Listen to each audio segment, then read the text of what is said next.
Dejamos este tema. En otros asuntos, la jefa delegacional en Miguel Hidalgo, Xóchitl Gálvez, informó que tiene listo ya un convenio de colaboración con los colegios de notarios, tanto de la ciudad como del Estado de México, para que estos conozcan a través de una plataforma digital si las escrituras que realizarán o que se revisarán para una construcción en esta delegación cuentan con los documentos en regla. Esto tras los numerosos casos donde las constructoras, a base de documentos falsos, documentos apócrifos, obtienen escrituras y venden inmuebles engañando a las autoridades locales y a su vez también al consumidor final. Atendamos.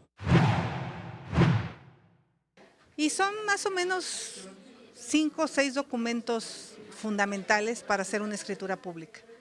Nosotros creemos que la manera de parar la corrupción ya no es ir a demoler. Ok, hay que demoler lo que está hecho. Es impedir que se construyan cosas que no se van a poder vender. Esto es para darle la tranquilidad a los notarios que cuando escrituren algo de Miguel Hidalgo tengan la certeza que los documentos son originales.